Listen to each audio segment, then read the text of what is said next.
I suspect that decision is about to be made for you because David Imber, Altera have been monitoring very carefully the website that does not look like Altera's, and Women Supporting Women, I think, is the website. Women Supporting Women, and you're good. They like Dan. You like Dan. You were following her postings. It was quite the office success story. It was uplifting. Now it's turned into some sort of existential crisis, which is being posted daily. You receive a curt email from your employer. This is not a freak show. Cut the funding. Terminate Anne. Deal with it. We can't have Anne on the site if Anne's not going to represent the product in the way that we want. And since we have control over the website, we need to have another woman who is suffering but hoping and surviving on our drug. You put on Anne on A Current Affair 2 months ago as a success story. You want to make her go away now, do you? Her husband might be about to go on Today Tonight. Sounds so real, it's spooky. She gave people hope. She was a symbol of hope. The product was a symbol of hope. And for a pharmaceutical company, hope is what we're selling, because obviously we can't really say that we're selling the continuation of life, but we're selling hope. Remarkably, at the 17-week mark, and nobody could predict this, the baby shows no sign of abnormality whatsoever. But you have taken away the funding, and Anne has no assets. She is unable to pay for the drug herself, and her tumour responds aggressively. The growth is unpredictable. At this rate, she might be dead in a month. Sally Coburn, this is the first time in Anne's journey where she becomes truly emotional. She's dealt with the slings and arrows pretty well, but now she's a mess. She says, I have got to have redoxalin. If I can't live, I want this baby to live. I need to live until the baby is viable. Well, we've really got an impasse here, because if she's going to be dead inside a month, the trouble is that baby will not survive. That fetus will not survive. The fetus will not survive outside the uterus under 24, possibly 22, but really not. What if the tumour could shrink? That's it. So what we've got is the baby's going to die if we don't give it to her, because she's going to die and she is the baby's life source. So if we don't give her the drug, they're both going to die. If we do give her the drug, she may live long enough to be able to deliver this baby at 24 weeks. And the trouble is, it may cause the teratogenicity. This is a place where I'd be wanting all the parties to be having a warm and fuzzy kumbaya and all talk about this. Well, let's do that. Oh, we're having a warm and fuzzy kumbaya. Oh, sorry. First of all, I'd want to be talking to actually probably Bibi, actually, because she is the ethical advisor, and saying to her, my problem is that I've got this woman, Bibi, and she won't survive, and the fetus won't survive. So I want your hospital to give the drug. Now we've got to find some ways of doing this, and I'm wondering whether we could, just whip up the media and make it happen. And I'm sure that no, they won't help us. I'm wondering whether I wouldn't be so sure. You might help us. Well, if you want the drug, our company will still want to sell it. It's, not beyond the realm of possibility that if it was able to be paid for, say, by the government. No, but hang on, that's the retail price. I want to go wholesale. Unless I've worked out that your $1.2 million budget's out the window anyway, and I worked out that you could actually save 15,000 people with your $1.2 million budget. So I'm sort of thinking, can we do some compromise here? Can you give us a bargain basement price for this? We'll go out and get it. Look, because Nick and I agree with each other, I'm thinking that maybe, he might help me. We could hold hands in public and say, can we raise some money? Well, Nick, how do we do this? Look, I was a bit surprised in the very first instance, before we got to this situation of her change in circumstance. I was a bit surprised that the hospital was taking such a hard line, and I'm a bit surprised that nobody would stand and fight for her to get the drug at that earlier time, let alone now. I mean, the circumstances now look like the best chance for the child is for her to get the drug, so there's no conflict in relation to the child in her having the drug. So it seems to me just odd that this hard and fast rule would have been enforced in the first place, but even more so now. Linda Barclay, Anne's your neighbour. Do you stand and fight with her? I certainly do, and I point out to her that thankfully ethics is different from both the law and from marketing, and sometimes both the law and marketing are an arse.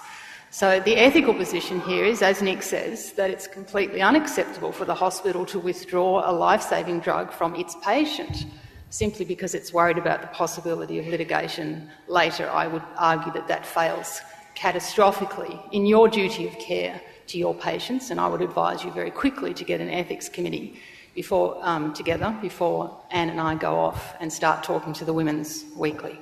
Ben, would you mind if I had a quick word to my client over here? Because I'm just a bit worried that she's gone off having a discussion without talking to her lawyer first about the known risks of the drug further.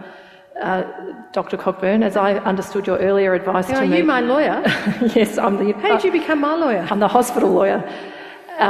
As I understood your earlier advice to me... They're fast and smooth, aren't they? Excuse me, I don't work for the hospital. I'm an independent GP. Oh, yes, beg your pardon. So pleased. But if I could just seek your advice on the known risks of the drug, because although we have not seen any adverse consequences yet to this fetus, my understanding is that there are significant risks nonetheless. Well, I'm a bit... well, the thing is, I'm not worried about the limb deformities because at 17 weeks their limbs are all hunky-dory and all their little fingies are there. I'm not worried about that. I'm actually interested to know what possible teratogenic effect it could have on this child, which is actually almost completely formed at this 17-week stage. So I'd like to know from Altera the real risks. There is still a risk of significant heart problems. I think the hospital would want to know. We would want to be very clear about what it is that we're trying to achieve here. If it's avoiding a difficult story in the media, that's not necessarily, in my view, that's absolutely not good enough. Nor is the issues that you were raising about a media tirade with women on women enough to undertake a treatment that we would normally consider to be harmful. So we have to go back to basics and say, what is this about? What are we trying to achieve in this treatment? Save her life is what we're trying 17 weeks, the baby is at this stage unharmed.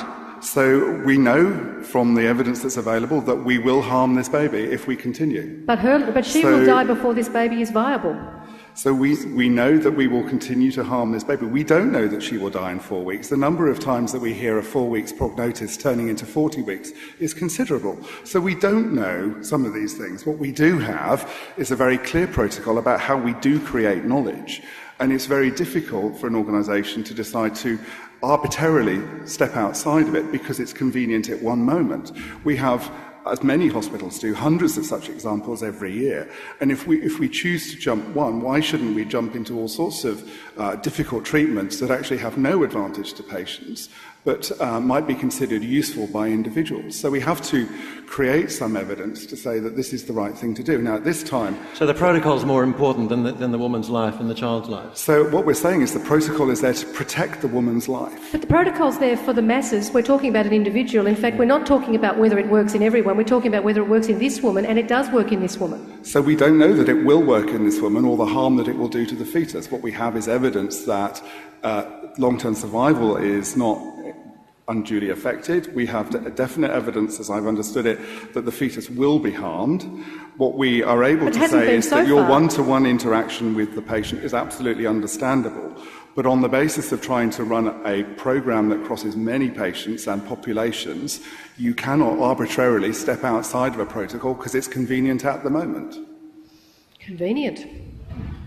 It makes it easier. There was a similar situation where a drug was too expensive. Herceptin, a breast cancer drug, was offered at $70,000. It's on the pharmaceutical benefit scheme when it was listed at $50,000. If there was some reduction, if the government was prepared to pick up the tab, I'm sure the company would. Makes no difference. She can't afford it. And I haven't raised finance, you'll notice. Pardon? I haven't raised finance. No, but you're just about to.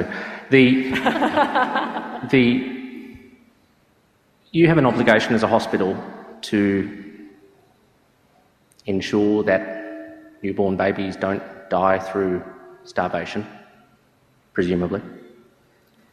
We certainly have it's an important contribution to make sure that no harm comes to our patients, yes. Yes. Is the unborn child a patient? That's a very interesting question that you could have a whole legal argument on itself, and there's all sorts of case law in Victoria and the federal government in this space. And I wouldn't dream to answer that question at this moment in time. I'd want some very significant legal advice. Put simply, well, are you prepared to offer him very significant legal advice? There is unquestionably a duty owed to the unborn child, and I think the points that are being raised here are spot on. Would that duty include paying for a treatment cycle which will cost $80,000 to keep a woman alive for an extra 3 months so that her baby is viable? Well, you're talking about a duty to the mother. Are you also talking about the duty to the unborn child? The difficulty here, of course, is that the two duties appear to be in conflict. What I think I would be... I don't believe that they are in conflict. They're not in conflict at all, because without the drug, the prognosis is so poor that the fetus won't reach viability and can't be born and survive. With the drug, there's a chance the fetus can survive because the mother... And I know that you're saying that the statistics are that everyone defies statistics, but the conflict is that in order to survive, this baby needs its mother to take the drug, is what we're hearing. But we still know there is significant risk associated with taking the drug, causing damage. There are, but this is remarkable. 17 weeks and the baby appears perfectly normal. That has never happened in any of the trial data before when this drug's been trialled on mammals. This is a first. Yes. Well, the other thing that troubles me, if I'm advising the hospital, is that an earlier comment you made was that Anne does not feel capable of making a decision at the moment, which I think adds further complexity. She's stressed. So is she competent to make the decision about what to do next? She's competent to want to protect her unborn child, okay. Yes. Okay. Well, I think all that you can do sensibly is try and come up with a management plan. You need to look at the risk. It's not a question of weighing up the risk. If there is a foreseeable risk to the unborn child, that is a risk that must be taken into account by the hospital. There is certainly a very strong risk of death if the hospital does not proceed with the clinical trial, so that much is known. What you would want to do is tread a middle ground where you this is not a clinical trial. This was never a clinical trial. It's a treatment. I beg your pardon. Yeah. You'd want to tread a middle ground where you came up with a management plan where you might hope you can manage this situation such that you can get the fetus to a viable position. Hopefully we can come up with a management plan really quickly. Bibi Lofford. The hospital's sort of ethical advisor, but I think I'm their logical advisor at the moment. I don't see why the hospital has any obligation to provide any drug of this nature. The person or the group that has the obligation is the pharmaceutical company. Presumably, at the point in time when the arrangement was being entered into between the pharmaceutical company, the hospital, the doctor and whoever else was involved, there was some discussion about the extent to which the company was going to oblige itself to continue to provide the drug, not that at some arbitrary point in time when the pharmaceutical company didn't like this person anymore, they would stop provision of the drug. So it's them that I would be going after, not the hospital. Are we putting pressure on the wrong party with our Woman's Weekly double-page spread, Linda Barclay? Well, not necessarily. Not if the hospital is refusing now to administer the drug because they're worried about their liability. Then we should be putting pressure on them as well. And it's worth taking up with the hospital on behalf of people with disabilities. It's apparently sort of unquestioned assumption that living a life with any kind of functional limitation is so horrific and so awful that it would justify killing unborn children against their mother's wishes, that is, it's the mother's view that this is her unborn child, or withdrawing life-saving treatment from its own patients. Now, many people with disability find that sort of assumption extremely offensive, and the admittedly limited and controversial empirical evidence also shows it to be absolutely false. In good social circumstances and with good social support, most people with disability lead lives as good as we do. So the assumption that hasn't been questioned is that we simply have to either, from the mother's viewpoint, kill this child or allow the mother to die without the treatment we had in fact given her a guarantee of, needs to be questioned. Can I add something here? I thought it was rather distressing that Andrew, as head of the hospital, wanted legal advice before he wanted ethical advice. I know a lawyer shouldn't say that, but I think the ethics of the matter probably are more important than the legal position. Can I also comment that, Bibi, you said that you felt that the hospital was only going to blame the pharmaceutical company, but I contacted a doctor at this hospital who agreed to do this treatment because he thought it was clinically indicated. There's a doctor at your hospital, Andrew, who agrees with me that this lady should have had this drug because she got it. There's some interesting liability issues for a drug in this class in relation to who makes the decision to continue the treatment. So, first of all, the pharmaceutical company have to agree to supply it because it's not a drug that you can buy routinely. So that's the first question. David, will your client supply the drug? Yes. It's going to cost. You're not doing it for free.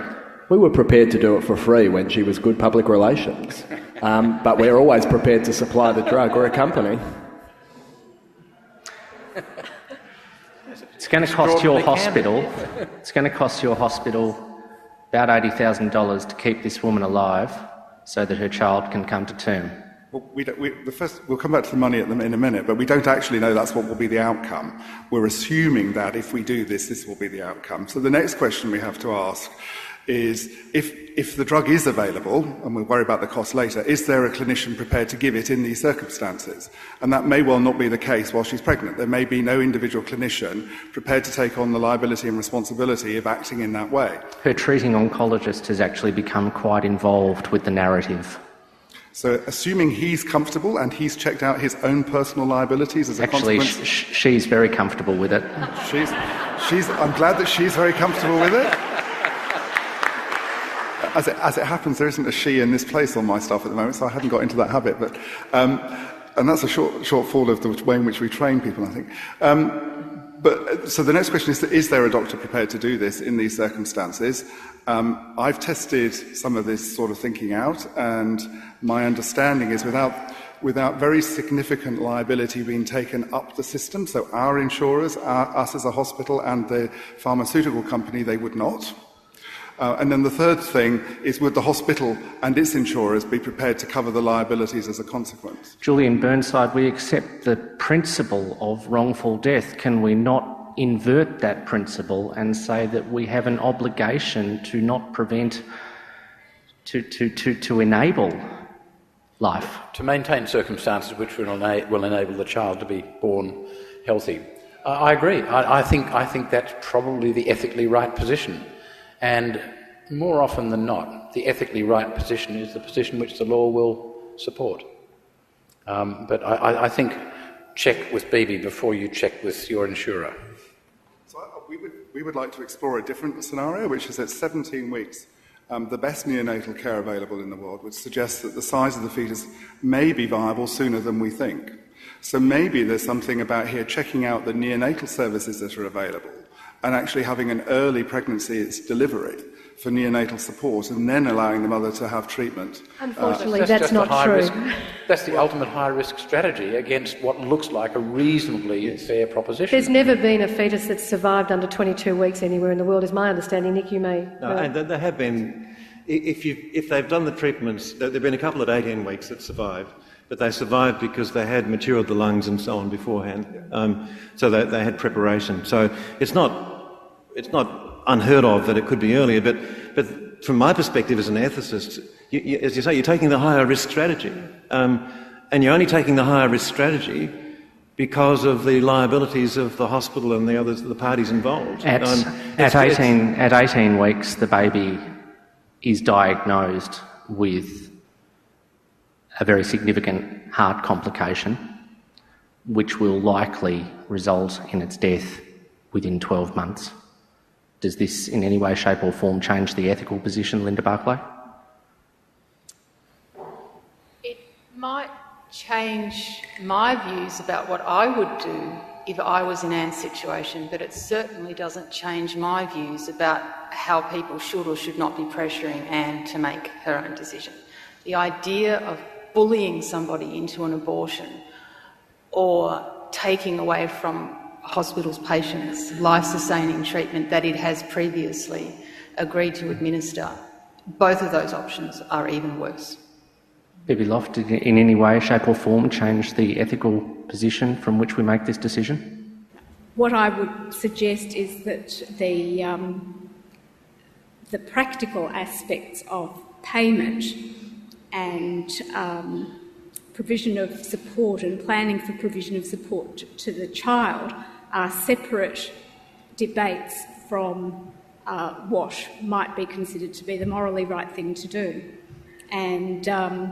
And at this point, we have a mother desirous of treatment and at the same time wishing to continue with her pregnancy, and provided that she is competent to make those decisions, I would be supporting her. Nick Tonti-Filippini, the tumour progresses and Anne is aware of the fact that she is dying. Is this with or without treatment? Without treatment. All this is taking too long. She's aware that she's dying and she's aware that she has maybe a couple of weeks to live. And she says to you, I know you're on dialysis. If we're compatible, will you take my kidney? Well, this is a huge spin.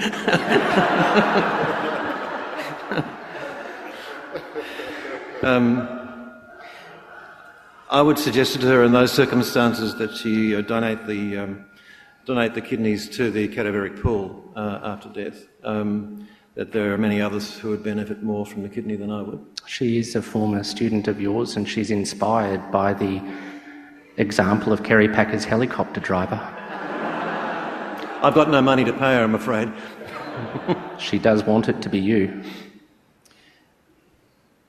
This is a circumstance that I've experienced, not with all her complications, but certainly with offers of kidneys by people who know me, who are not relatives and so on. But my response has always been that if you want to donate a kidney, donate it to the cadaveric pool, where there are others who would benefit more from it. Ended up being a simple funeral. 2 white roses lay upon a simple coffin. For the record, the woman and her baby was cremated at 9:40 a.m. Did she donate her kidneys? She donated everything. Everything she could. 9:40 a.m. was exactly the same time that a small girl, aged 17 months in India, died of chronic diarrhoea, which could have been prevented for about $1.50. It's around about this time, Carmel Wallace, editor of Salt magazine,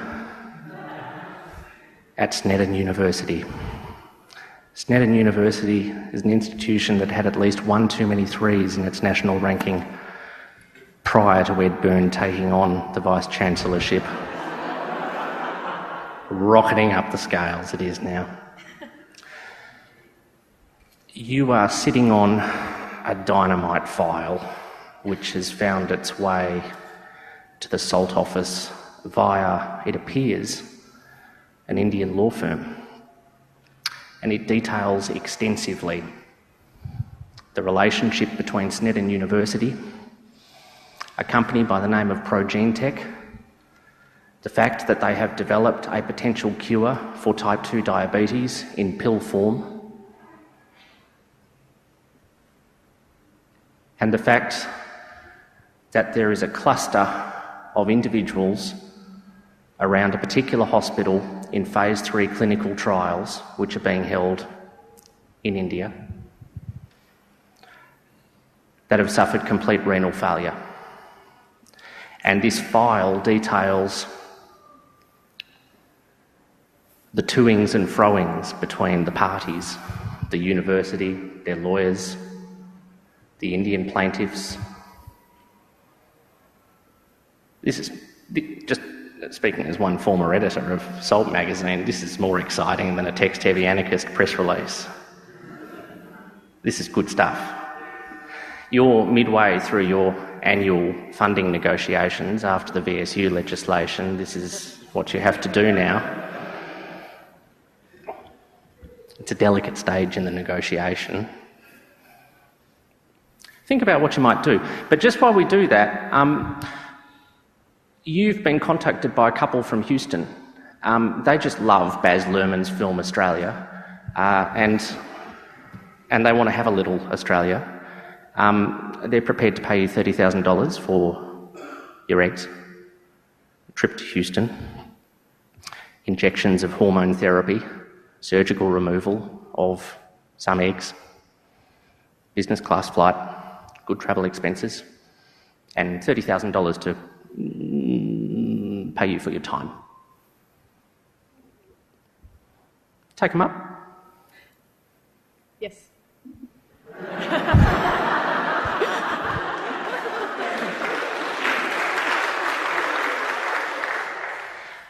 Well, congratulations, because that means you too are one of the only panel members that have free education. What went on in your decision-making process? I have no problem with donating eggs or anything like that to people who are looking for children. I have a HECS debt of, I don't know how much by the end of my education, 30,000 roughly. I don't come from a religious background, so I have no ethical issues with that kind of deliberation. And I believe the risks associated with it, while they're severe, are risks that, would be faced, in day-to-day life when you're crossing the street or something like that. Baby Loff, Carmel's your goddaughter. This is a good outcome. She's negotiated a good price. There'll be your children floating around somewhere. Yeah, little Oz. Are you happy? And would you think that sometime in the future, when the kids come knocking on your door and say, we know that you're our genetic mother and we want to get to know you and we want to get to know our brothers and sisters, what would you say to them? How would you respond? Well, I'm guessing if people have paid $30,000 to come to Australia and pick out someone and go through an IVF treatment and fly that person back to Houston and go through all this process, then they're going to be very, very devoted parents. So my understanding would be that the children would have a very good stead in life, which would make me much happier and more inclined to go through the process in the first place. And if they're coming from a situation where they're wanted, loved, they've known their parents as the people who wanted them, then later on in life, I would be more than happy to meet them, but as a donor rather than a parent.